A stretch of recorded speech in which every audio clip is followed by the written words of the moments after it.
안녕하십니까. 저는 굿네이버스 아동권리 모니터링단 굿모션으로 활동하고 있는 서울문영여자중학교 1학년 조하율입니다. 저는 아동이 참여할 수 있는 기회가 더 많아지는, 그리고 아동의 목소리를 반갑게 경청할 수 있는 세상이 되길 바랍니다. 라는 주제로 토론을 해보도록 하겠습니다.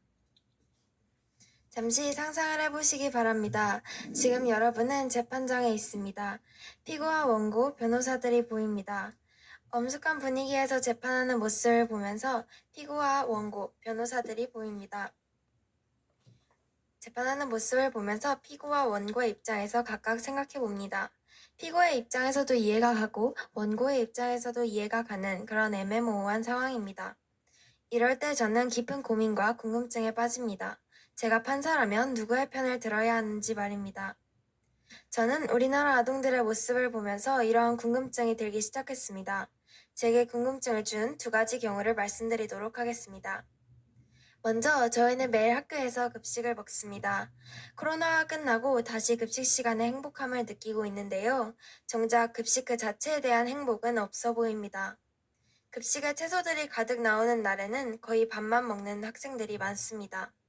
급식을 주시는 분들께서 채소를 듬뿍 담아주시면 남기기 일쑤입니다. 분명 어른들께서는 우리에게 좋은 것을 주시려는 마음으로 주신다는 것을 잘 알고 있습니다. 하지만 좋아하지 않는 것을 억지로 먹는 것은 너무나 힘든 일입니다. 아동의 권리를 생각해서 건강한 음식을 주는 것이 맞을까요? 아니면 건강을 위해서 억지로라도 조금씩 싫어하는 음식을 먹어봐야 할까요? 잠시 고민을 접어두고 두 번째 경우를 보도록 하겠습니다. 학생이라고 하면 학교, 공부와 같이 너무나도 익숙해진 단어가 있습니다. 바로 학원입니다. 대부분의 아동들은 매일 학교와 학원을 오가며 이제는 학원을 안 다니면 그게 더 이상해 보이는 세상에서 살아가고 있습니다. 또한 많은 부모님들께서는 어린 영유아 시절부터 학원에 보내고 있는 상황이며 그 시작 시기는 점점 저연령화되고 있습니다. 물론 이것이 우리 아동들을 괴롭히려는 것이 아닌 오히려 우리를 생각해 주시는 것임을 잘 알고 있습니다.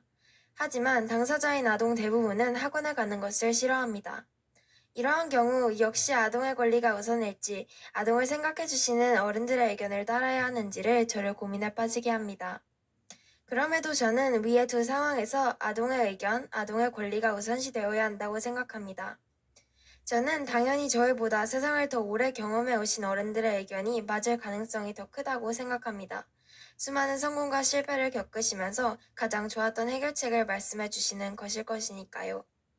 하지만 저는 아동들이 스스로 권리를 인식하면서 직접 선택하거나 결정하고 다양한 활동에 참여해보는 것이 아주 중요하다고 생각합니다.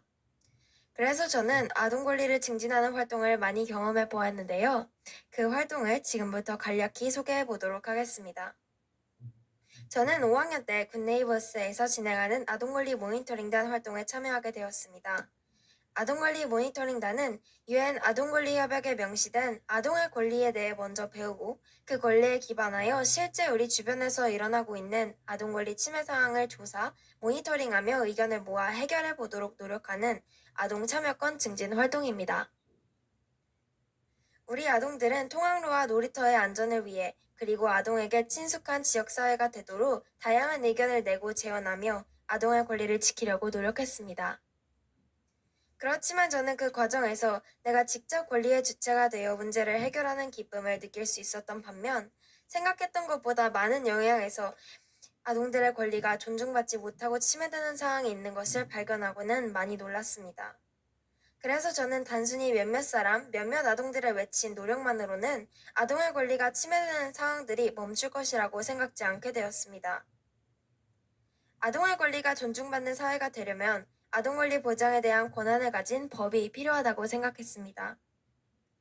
이런 저의 생각을 많은 사람들과 나누고 싶었던 저는 대한민국 아동기본법 제정을 위한 다양한 활동들에 직접 참여하기도 했습니다. 연령, 사는 곳이 다르지만 아동의 권리를 위해 모인 대한민국의 많은 아동들과 함께 아동의 권리가 보다 더 존중받는 세상이 되려면 아동기본법에는 어떤 조항이 들어가면 좋을지 의견을 나누고 직접 제안해보는 시간을 가졌습니다. 또한 아동기본법이 발의될 수 있도록 대한민국 아동대표로 국회 기자회견에 참여하기도 했습니다. 저는 이처럼 우리 아동의 권리는 우리 스스로도 당연히 지킬 수 있는 세상이 되면 좋겠다고 생각합니다. 우리의 권리가 누군가에 의해 지켜지는 것을 바라며 기다리는 것이 아니라 우리 스스로 권리를 인식하고 권리의 주체로 적극 참여하고 목소리 내는 것이 정말 중요한 것 같습니다. 이번에 굿네이버스에서 발표한 2023년 대한민국 아동권리 지수 연구에서 아동의 참여권의 경우 2016년에 52.5점, 2018년 57.2점, 2021년 55.7점, 그리고 2023년에 62.7점으로 지속적으로 상승하고 있음을 확인할 수 있어 매우 기쁜 마음입니다. 특히 아동권리 수준이 하락한 지역 없이 모두 상승한 것으로 나타나서 앞으로도 굿네이버스 아동권리 모니터링단과 같은 활동들이 전국적으로 확대되기를 기대하고 있습니다. 그러기 위해서는 지금보다 더 쉽게 아이들의 권리에 대해 배울 수 있어야 하고 아동이 사회의 구성원으로 참여할 수 있는 기회가 더 많아져야 한다고 생각합니다. 우리나라뿐만 아니라 대만과 모든 국가에서 아동들의 목소리에 관심을 가지고 아동들의 이야기를 언제든 반갑고 기쁘게 경청할 수 있는 세상이 되면 좋겠습니다. 이상 굿네이버스 아동권리 모니터링단 굿모션으로 활동하고 있는 조아율이었습니다. 감사합니다. 네, 감사합니다. 와, 역시 직접 목소리를 듣는다는 게 우리의 생각의 지평을 확 넓혀주는 것 같아요.